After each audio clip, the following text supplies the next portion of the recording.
क्या वो खेलता है, वो क्या खेलता है, ये दोनों ही प्रेजेंट इंडेफिनिट टेंस के सेंटेंसेस हैं, यानी कि सिंपल प्रेजेंट के। क्या आप बता सकते हैं इनकी इंग्लिश कैसे बनेगी? अगर नहीं बता सकते तो आपको प्रेजेंट इंडेफिनिट टेंस पूरी तरह से क्लियर नहीं है। आज के वीडियो में हम सीखेंगे कि प्रेजेंट इंडेफिनिट टेंस कैसे बनता है, कैसे उसे पहचानते हैं, हमें उसकी क्या जरूरत है, क्या फॉर्मूला है, और मैं आपको काफी सारे प्रैक्टिस सेंटेंसेस दूंगी। उसके बाद लास्ट में आपको एक ऐसा टेस्ट दूंगी जिसमें आपको 3 सेकंड मिलेंगे और आपको सही आंसर लिखना होगा। उसके बाद वो आंसर स्क्रीन पर आ जाएगा। तो आज के वीडियो में मैं आपकी ऐसी प्रैक्टिस कराने वाली हूं कि वीडियो देखने के बाद आपसे कभी भी प्रेजेंट इंडेफिनिट टेंस में गलती नहीं होगी।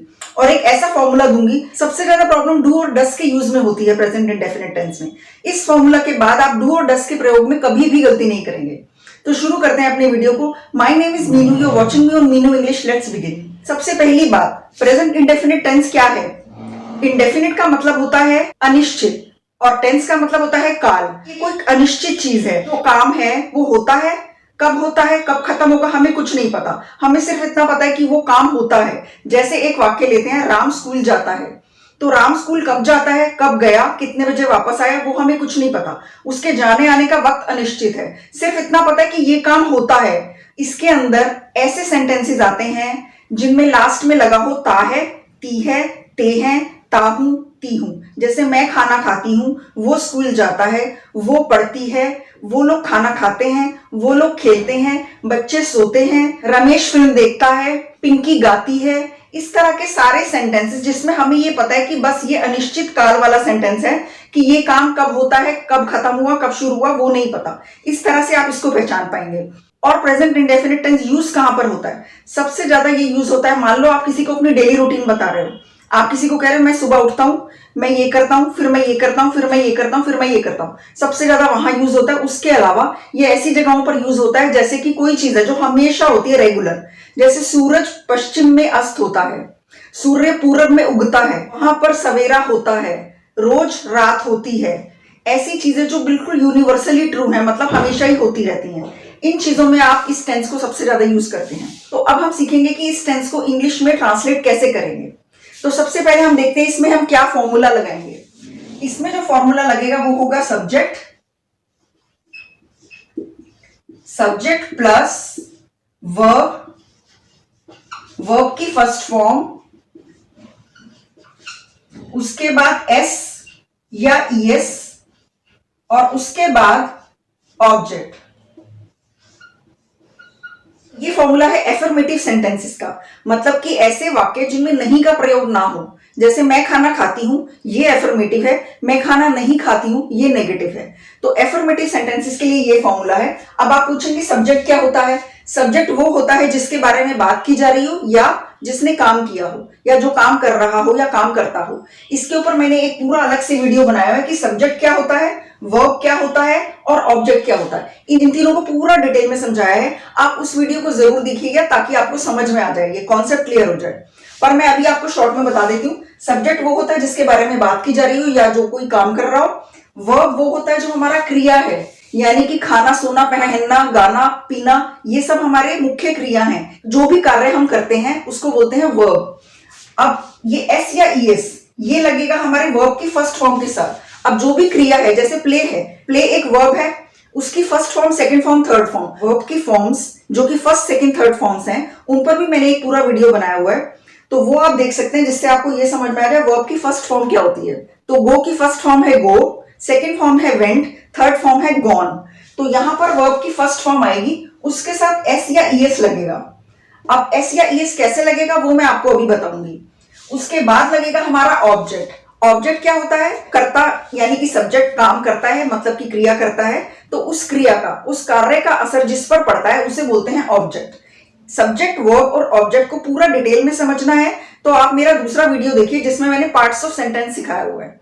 तो अब यहां पर बढ़ते हैं और समझते हैं कि एस या ईएस किस सूरत में हमारे सब्जेक्ट के साथ आएगा। जब भी हमारा जो वर्ब है उसके आखिर में ओ होगा, जैसे कि गो, डू, इनके साथ लगेगा ईएस।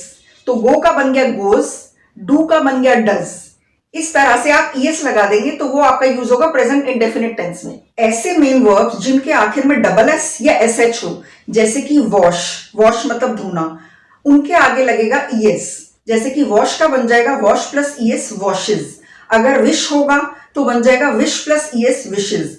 पुश होगा तो पुश प्लस ईएस पुशेज। किस होगा तो किस प्लस ईएस किसेस। ठीक है, अब हम आगे देखते हैं। अगर आपके मुख्य क्रिया मतलब कि मेन वर्ब के आखिर में वाई है, तब उसमें मेन वर्ब के साथ आईईएस जुड़ जाएगा और वो इस तरह से बन जाएगा। अगर फ्लाई है, फ्लाई मतलब उड़ना, FLY फ्लाई है तो आखिर में वाई है ना, तो उसमें हम लगा देंगे आईईएस और वाई को हटा देंगे तो क्या बन गया फ्लाइज। अगर इसकी जगह रोना हो, क्राई, तो क्राई का बन जाएगा वाई हटा के आईईएस लगा देंगे तो बन जाएगा क्राइज। अगर फ्राई हो, FRY फ्राई, तो बन जाएगा फ्राइज। लेकिन कहीं कहीं पर ये रूल में थोड़ा सा चेंज हो जाता है। जैसे अगर आपका मेन वर्ब है से या प्ले, जिसमें वाई आया पर वाई से पहले ए है, वाई से पहले एक स्वर है। अब स्वर कौन से होते हैं? इंग्लिश में जो स्वर हैं वो होते हैं वॉवल्स। तो स्वर कौन कौन से होते हैं? AEIOU, ये सभी हमारे वॉवल्स हैं। इनमें से अगर कोई होता है वाई से पहले, जैसे कि से में है, प्ले में है, तब क्या होगा? उसमें सिर्फ एस लगेगा, ईएस नहीं लगेगा या आईईएस नहीं लगेगा। तो से का बन जाएगा से प्लस एस सेज, प्ले का बन जाएगा प्ले प्लस एस प्लेज। ठीक है, तो ये हो गए हमारे एस और ईएस के रूल्स।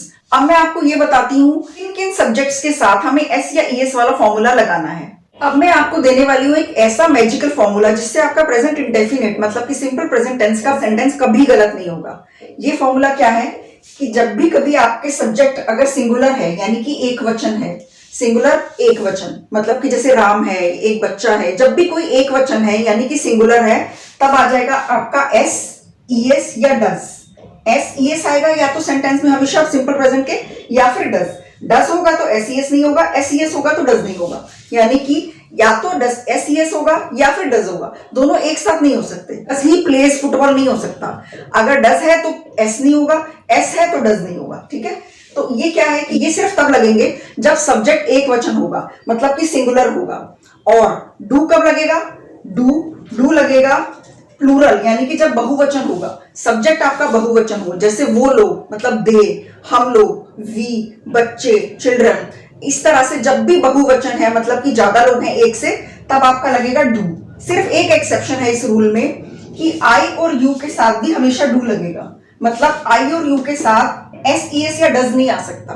तो एस ईएस या डज आएगा सिंगुलर के साथ, एक वचन के साथ, डू आएगा बहुवचन के साथ। सिर्फ एक चेंज है कि आई और यू का आप ये तो रट के रख लो, आई और यू के साथ ना तो कभी एस ईएस आएगा और ना ही डज आएगा। तो ये वाली चीज आप हमेशा के लिए याद कर लो, इस फॉर्मूला को याद कर लो। और एग्जाम के लिए मैं तो कहती हूँ इसको कहीं लिख कर रख लो या इसका स्क्रीनशॉट ले लो, क्योंकि इस फॉर्मूला से आपका प्रेजेंट इंडेफिनिट टेंस का सेंटेंस कभी गलत नहीं होगा। अब हम बढ़ते हैं सेंटेंसेस की तरफ। सबसे पहला सेंटेंस मान लो मैं लेती हूँ, प्रीति चॉकलेट खाती है। ठीक है, अब वो कब खाती है, कब खाएगी, कब खाया, वो सब हमें नहीं पता। इसको हमने पहचाना कैसे? ती है, आखिर में लगा है ती है, तो पिंकी चॉकलेट खाती है। तो ये क्या बन गया हमारा? ये प्रेजेंट इंडेफिनिट टेंस का सेंटेंस है। अब हम इसको कैसे बनाएंगे? सबसे पहले हम लगाएंगे सब्जेक्ट। सब्जेक्ट कौन होता है? जिसके बारे में बात हो रही हो या जो कार्य कर रहा हो। तो सबसे पहले हमारा सब्जेक्ट कौन हो गया? पिंकी। ठीक है, पिंकी। अगला क्या है? वर्ब की फर्स्ट फॉर्म। पिंकी चॉकलेट खाती है, तो खाना क्या है? एक वर्ब है, एक क्रिया है। खाने की फर्स्ट फॉर्म क्या होगी? खाने को इंग्लिश में बोलते हैं ईट। ईट की फर्स्ट फॉर्म ईट होती है, सेकंड फॉर्म होती है एट। तो फर्स्ट फॉर्म के साथ हमें एस या ईएस लगाना है या नहीं, इस फॉर्मूला को देखकर आपको अपने आप ही समझ में आ जाएगा कि हमें लगाना है या नहीं। पिंकी क्या है? एक वचन है या बहुवचन है? पिंकी एक वचन मतलब कि सिंगुलर है, तो पिंकी के साथ हम लगाएंगे ईट। ईट के साथ हमें एस लगाना पड़ेगा क्योंकि पिंकी क्या है? एक वचन। पिंकी ईट्स। अब क्या है? वर्ब की फर्स्ट फॉर्म लग गई, एस लग गया, ईट के साथ एस आएगा। अब आगे आखिर में ऑब्जेक्ट, उसके खाने का असर किस चीज पर पड़ रहा है? चॉकलेट पर। तो चॉकलेट क्या है हमारा? ऑब्जेक्ट। तो आखिर में हम लगा देंगे पिंकी ईट्स चॉकलेट।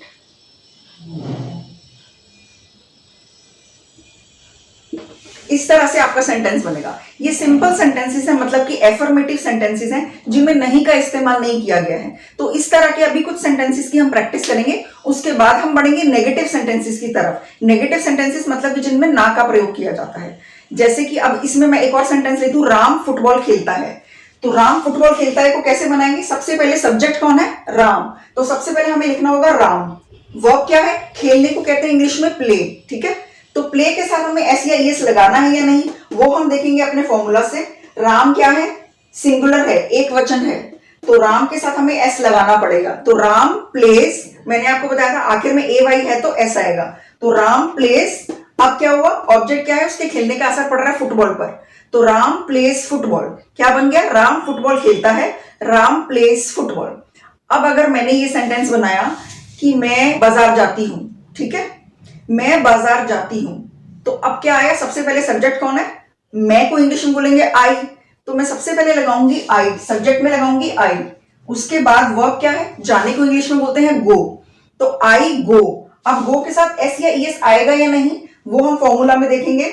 सिंगुलर के साथ आएगा एस ईएस या डज, लेकिन प्लूरल के साथ आई या यू के साथ कभी भी नहीं आएगा। तो एस ईएस नहीं आएगा, यहां पर कुछ भी नहीं आएगा। तो हमें क्या करना है, वर्ब की फर्स्ट फॉर्म ही रहने देना है, आई गो टू मार्केट। मार्केट क्या है, मेरा ऑब्जेक्ट है, मेरे जाने का असर बाजार पर पड़ रहा है, तो आई गो टू मार्केट।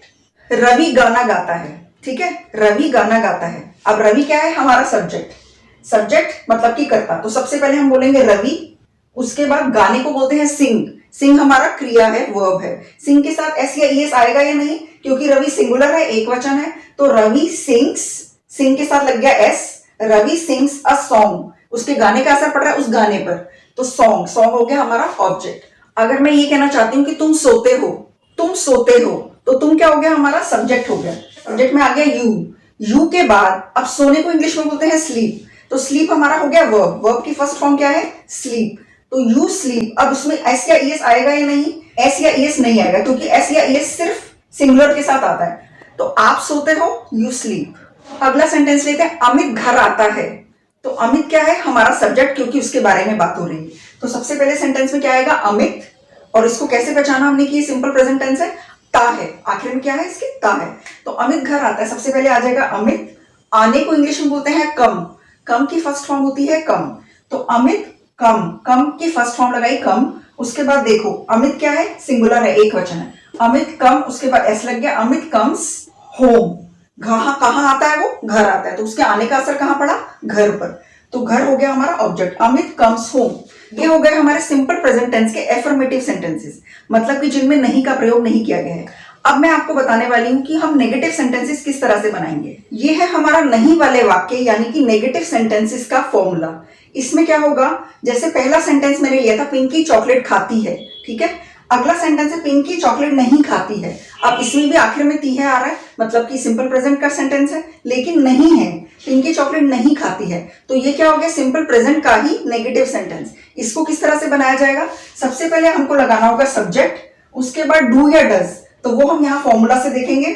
डू लगेगा प्लूरल यानी कि बहुवचन के साथ, और आई और यू के साथ, सारे plural plus I plus U, और एस ईएस नहीं आएगा, यहाँ पर डज आएगा।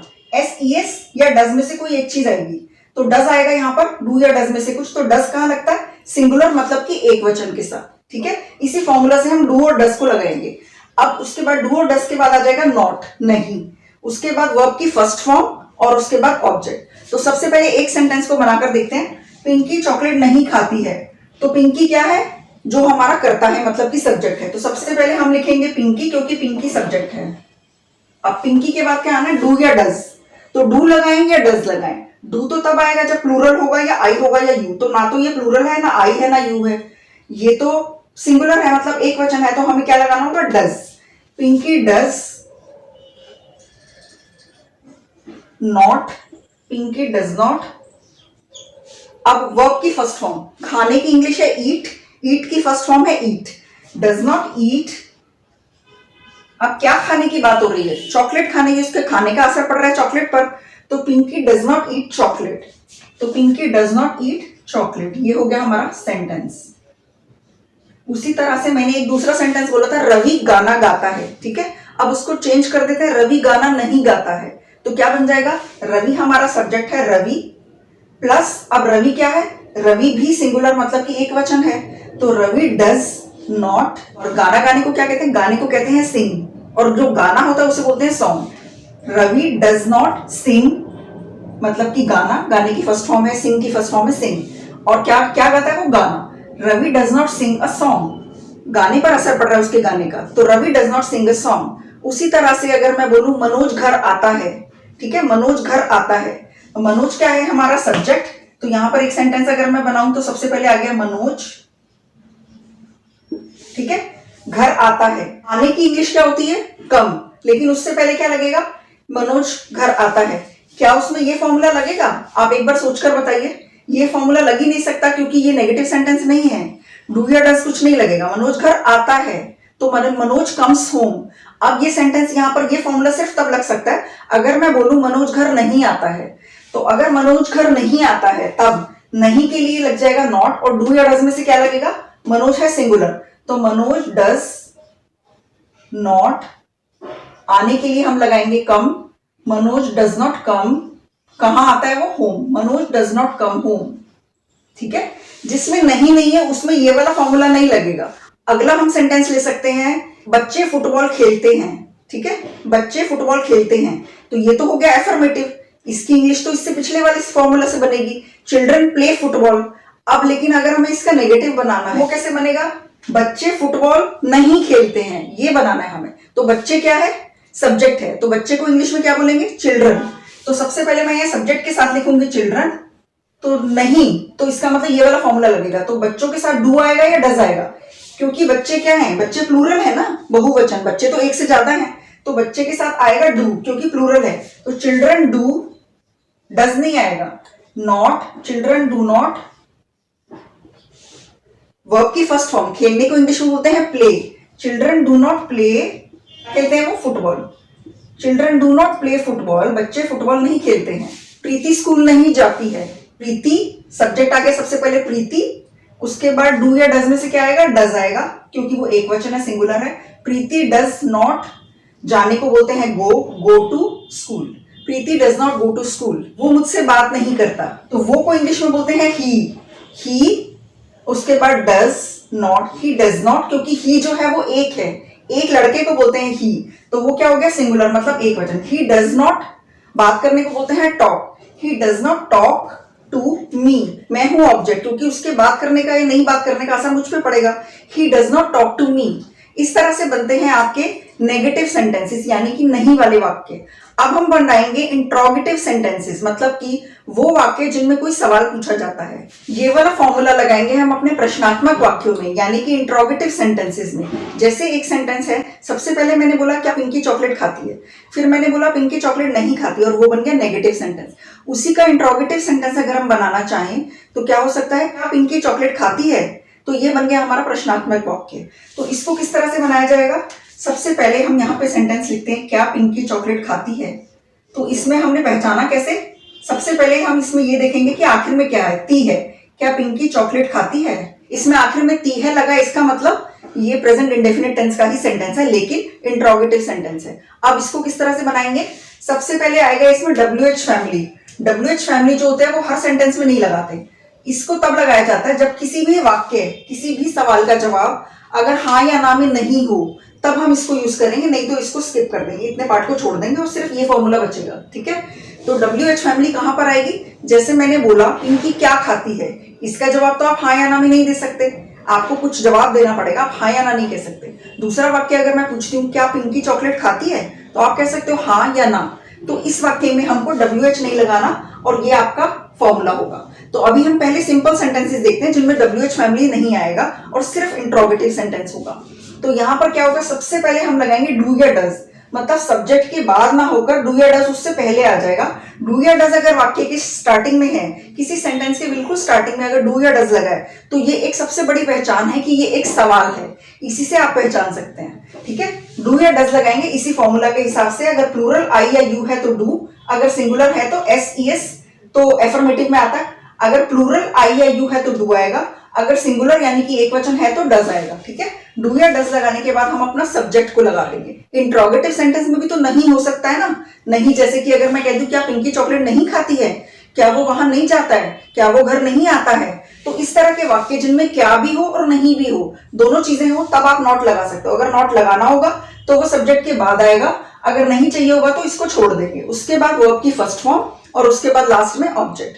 तो अब एक सेंटेंस अपना बनाकर देखते हैं, क्या पिंकी चॉकलेट खाती है। ठीक है, अब पहले सबसे पहले ये सोचिए कि इसमें WH लगाना है या नहीं, क्योंकि क्या पिंकी चॉकलेट खाती का जवाब है हाँ या ना में से, कि हाँ या ना, तो इसलिए हम इसको छोड़ देंगे। हम सबसे पहले पिंकी के लिए क्या लगाएंगे? डू या डज में से क्या आएगा पिंकी के लिए? पिंकी सिंगुलर है, एक वचन है, तो मैं क्या लगाऊंगी, डस। डस के बाद सब्जेक्ट, डस पिंकी। नॉट नहीं है यहां पर, वर्ब की फर्स्ट फॉर्म, डस पिंकी ईट। ईट हमारा वर्ब है। डस पिंकी ईट, और किस चीज के बारे में बात हो रही है, चॉकलेट के बारे में। डस पिंकी ईट चॉकलेट। ठीक है, लास्ट में आ गया क्वेश्चन मार्क, इसमें आखिर में आपका आएगा क्वेश्चन मार्क। उसी तरह से एक दूसरा वाक्य लेते हैं, हम पूछ रहे हैं क्या पिंकी घर आती है। ठीक है, तो पिंकी क्या है हमारा, पिंकी के साथ फिर से लगेगा हमारा डस, उसके बाद सब्जेक्ट डस पिंकी। नॉट नहीं है यहां पर। अब वर्ब की फर्स्ट फॉर्म है घर आने, आने को बोलते हैं कम। डस पिंकी कम, और कहां आती है, होम। डस पिंकी कम होम। रवि गाना गाता है। ठीक है, अब इसी को अगर हम क्वेश्चन वाला बना दें तो क्या हो जाएगा, क्या रवि गाना नहीं गाता है। अब इसमें हम क्या और नहीं दोनों डाल देते हैं। अब इसका वाक्य का जवाब क्या है, हाँ या ना में ही होगा। क्या रवि गाना नहीं गाता है, तो इसका जवाब भी हाँ या ना में होगा, तो हमें WH यूज नहीं करना। तो क्या रवि गाना नहीं गाता है को कैसे बनाएंगे, रवि के लिए आएगा डज, क्योंकि वो प्लूरल नहीं है, आई भी नहीं है, यू भी नहीं है, तो डज रवि। क्या रवि गाना नहीं गाता है, तो नहीं भी आएगा, डज रवि नॉट। वर्ब की फर्स्ट फॉर्म सिंग, और क्या गाने की बात हो रही है, song. Does Ravi not sing a song. इसको आजकल आप चाहें तो दूसरे तरीके से भी बना सकते हैं। इसको इस तरह से बनाने की बजाय इस तरह से भी आजकल बोला जाता है, doesn't Ravi sing a song. तो जो नॉट है उसको शुरू में ले जाकर नॉट डस के साथ अगर हम ऐसे जोड़ दें, doesn't Ravi sing a song, तो वो भी करेक्ट होगा। एक्चुअली नेटिव्स इसी तरह से बोलते हैं, जो लोग इंग्लिश बोल रहे हैं सालों से, या जो नेटिव्स हैं जो जहां पर रहते हैं वहां पर इंग्लिश ही बोली जाती है, वो इस तरह से नहीं बोलेंगे does Ravi not sing a song, वो बोलेंगे doesn't Ravi sing a song. इसको does Ravi not sing a song या doesn't Ravi sing a song दोनों तरह से ही बना सकते हैं। अब ये दोनों वाक्य देखिए, एक है क्या तुम खेलते हो, और दूसरा है तुम क्या खेलते हो। अब इसमें से किसके जवाब हाँ या ना में है और किसका हाँ या ना में नहीं है। सबसे पहला जो है क्या तुम खेलते हो, इसमें तो आप कह सकते हो हाँ मैं खेलता हूं या मैं नहीं खेलता हूं, तो इसमें हम WH फैमिली नहीं लगाएंगे और क्या बनाएंगे, दोनों एक जैसे दिख रहे हैं लेकिन काफी फर्क है और काफी अलग तरह से इनका इंग्लिश बनेगी। तो सबसे पहले वाले में हम क्या लगाएंगे, क्या तुम खेलते हो, तो सबसे पहले आ जाएगा डू या डज। तो सब्जेक्ट क्या है, तुम, मतलब कि यू, और यू के साथ क्या आता है, यू के साथ आता है हमारा डू, तो यहां पर क्या आ जाएगा डू। सब्जेक्ट है यू, डू यू। नॉट यहां पर नहीं है, खेलने को इंग्लिश में बोलते हैं प्ले, डू यू प्ले। और कोई भी ऑब्जेक्ट नहीं है क्योंकि उसके खेलने का असर किसी चीज पर नहीं पड़ रहा है, तो सेंटेंस क्या हो गया, क्या तुम खेलते हो, डू यू प्ले। अगला है तुम क्या खेलते हो। अब इसका जवाब क्योंकि हाँ या ना में नहीं है, तो अब हम यहां पर यूज करेंगे WH। WH फैमिली को कैसे यूज करेंगे, WH फैमिली के ही जो वर्ड्स होते हैं वो होता है एक व्हाट। व्हाट का मतलब होता है क्या, कब के लिए लिखोगे व्हेन, कैसे के लिए लिखोगे हाउ, और कहां के लिए लिखोगे वेयर। इस तरह से ये सारे वर्ड्स यूज होंगे। तो अब यहां पर क्या पूछा गया, तुम क्या खेलते हो, तो इस वाले क्या का मतलब क्या है, व्हाट, क्योंकि इसका जवाब हाँ या ना में नहीं है। इसके लिए हम WH फैमिली का एक वर्ड लेंगे जिसका मतलब है क्या, जो कि है व्हाट। तो सबसे पहले हम लगा देंगे, सबसे पहले WH फैमिली वर्ड आएगा, तो मैं लिखूंगी व्हाट। व्हाट के बाद मुझे लिखना पड़ेगा डू या डज में से यू के साथ क्या लगना चाहिए, यू के साथ आएगा डू, व्हाट डू। उसके बाद आ गया subject, what do you. Not तो नहीं है यहां पर, वर्ब की फर्स्ट फॉर्म जो है play, what do you play. बस क्या तुम खेलते हो बन गया डू यू प्ले, तुम क्या खेलते हो, व्हाट डू यू प्ले। अगर यहां पर क्या की जगह होता तुम कहां खेलते हो, मान लो ये पूछा जा रहा है तुम कहां खेलते हो, तो इसका जवाब भी हाँ या ना में नहीं है, तो कहां के लिए WH फैमिली का वर्ड आ जाएगा वेयर। वेयर, ठीक है, तो हो जाएगा वेयर डू यू प्ले। अगर होता कि तुम कब खेलते हो, मतलब किस समय पूछा जा रहा है, कब, कब के लिए भी आप हाँ या ना नहीं बोल सकते, मतलब WH फैमिली वर्ड आएगा, और कब को इंग्लिश में बोलेंगे व्हेन, तो क्या हो जाएगा when do you play. When do you play, where do you play, what do you play. आप कैसे खेलते हो, कैसे के लिए आ जाएगा how, how do you play. इस तरह से आपके प्रेजेंट इंडेफिनिट टेंस के इंट्रोगेटिव सेंटेंसेस बनेंगे। अब आपको मैंने सारे फॉर्मूला के साथ हर तरह के सेंटेंसेस सिखा दिए हैं। अब मैं आपसे कुछ सेंटेंसेस पूछने वाली हूं जिसके लिए मैं आपको 3-4 सेकंड्स दूंगी और आपको उसकी इंग्लिश सोचकर बनानी है। अगर आप ये टेस्ट पूरा अच्छे से क्लियर कर पाते हो, इसका मतलब है कि आपने पूरी तरह से समझ लिया है। अगर इसमें से कुछ सेंटेंसेस आप नहीं कर पाते हो तो वीडियो को पूरा दोबारा से देखिए और फिर उसके बाद ट्राई कीजिए, तब आप पूरा कर पाएंगे। सबसे पहला सेंटेंस मैं आपको देने वाली हूँ 3 सेकेंड्स। मैं रोज स्कूल जाती हूँ। I go to school daily या फिर I go to school every day. अगला सेंटेंस, क्या वो सिगरेट पीता है? Does he smoke? बच्चे पार्क में खेलते हैं।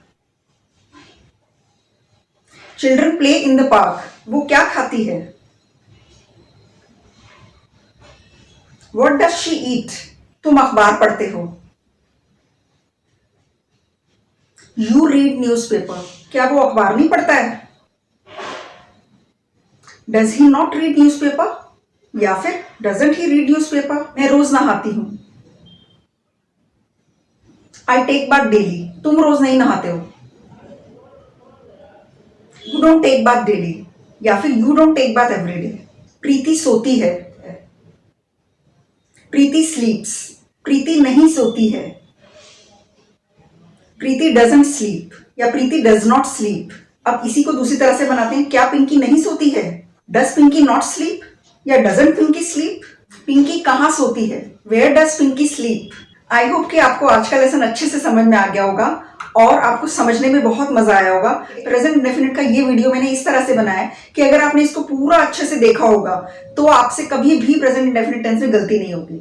अब अगर आपको इसमें कंफ्यूजन है कि ये टेंस कौन सा है या वो टेंस कौन सा है, उसके लिए मैंने एक अलग से वीडियो बनाया हुआ है जिस सिर्फ इस बारे में वीडियो है कि आप ये 12 के 12 टेंसेस को पहचानेंगे कैसे। मतलब उसमें सेंटेंस बनाने का फॉर्मूला नहीं है, सिर्फ सेंटेंसेस को पहचानने के लिए कि कौन सा टेंस कौन सा सेंटेंस होता है उसको पहचानने के लिए एक अलग से पूरा वीडियो बनाया हुआ है। उसको जरूर चेक कीजिए, उससे आपको बहुत नॉलेज मिलेगी और आगे के टेंसेस में भी बहुत हेल्प मिलेगी। इस वीडियो को लाइक और शेयर जरूर कीजिएगा ताकि भी स्टूडेंट्स को जो भी स्कूल में पढ़ते हैं और टेंसेस सिखाए जाते हैं उनको जरा सा भी कंफ्यूजन है इस वीडियो को देखने के बाद पूरी तरह से दूर हो जाएगा और आप ग्रामर इंग्लिश ग्रामर में बहुत अच्छे नंबर ला सकते हैं। तो मैं मिलती हूँ आपसे अगली वीडियो में बहुत जल्दी।